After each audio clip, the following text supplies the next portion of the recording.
তো hello dear student, কেমন আছো? আই হোপ প্রত্যেকে শুধু ভালো নয় ভীষণ ভালো আছো। স্ক্রিনের উপরে যে প্রশ্নটা দেখা যাচ্ছে কি লেখা আছে দেখো। লেখা আছে যে sec a সমান 3/2, এটা আমাদের দেওয়া রয়েছে। আর নির্ণয় কি করতে হবে? tan a এটা নির্ণয় করতে হবে, আর আমাদের cosec a এর ভ্যালুটা নির্ণয় করতে হবে। ওকে, তো চলো প্রথমে আমরা একটা ইনফরমেশন জানি। কি ইনফরমেশন হচ্ছে এটাই যে sec square a plus minus tan square a equal to 1 হয়। হ্যাঁ ঠিক। আচ্ছা, তার মানে আমরা এটা লিখতে পারি sec স্কোয়ার a প্লাস 1টা সমানের ডান দিক থেকে বাম দিকে আনলে -1 হবে, আর বাম দিকে আছে মাইনাস ট্যান স্কোয়ার, এটা যদি ডান দিকে নিয়ে যাই প্লাস ট্যান স্কোয়ার এ হবে। এবার দেখো sec a মানে হচ্ছে 3/2, এবারে 3/2 তার স্কোয়ার হবে, তাহলে কত হবে? 3 3 9/4, তাহলে 9/4 -1 ইকুয়াল টু ট্যান স্কোয়ার এ। এবারে এই ক্যালকুলেশনটা আমরা এখানে করে নিই।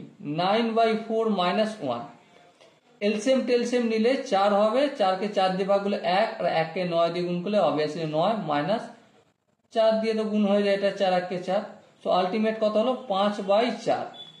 তাহলে tan square a equal to 5/4।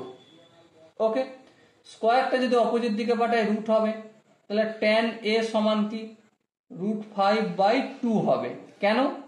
কারণ দেখো পুরোটা √5/4, আর √5/4 মানে √5/4, তার মানে আমরা √5/4 এর জায়গায় আমরা 2 লিখতে পারি, সেটাই লিখলাম। ওকে, তো এখান পর্যন্ত আই হোপ কারো বুঝতে অসুবিধা হয়নি।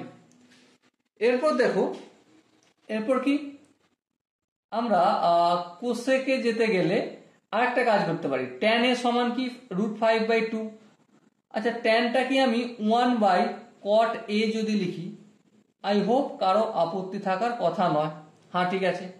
এবারে 1/cot এটাকে যদি আমি উল্টে দিই, তাহলে cot a সমান কি হয়ে যাবে? 2/√5 হবে।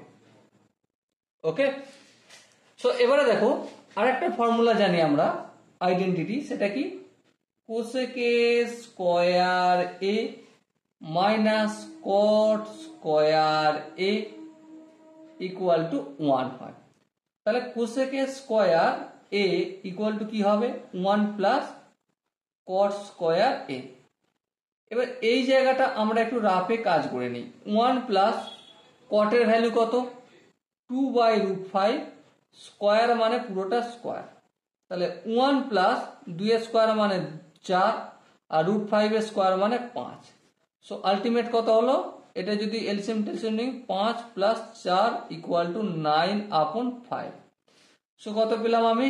9/5 কোসেকের স্কোয়ার a মানে। আরেকটু যদি কাজ করি আমি কি পাবো দেখবো? কোসেক a সমান কি? পুরোটা রুটের ভেতরে 9/5, রুটের বাইরে আসলে এই √9 মানে 3, আর এটা তো √5ই রয়ে যাবে। সো আলটিমেট cosec এর ভ্যালু কত পেলাম? 3/√5, আর tan এর ভ্যালু কত পেলাম? √5/2। ওকে, আই হোপ প্রত্যেকে এই কোশ্চেনের কনসেপ্টটা বুঝতে পেরেছো। এবার যাদের মনে হয় না দাদা আরেকটু ডিসকাস করলে ভালো হতো, তাদের জন্য একটাই কাজ। কি কাজ?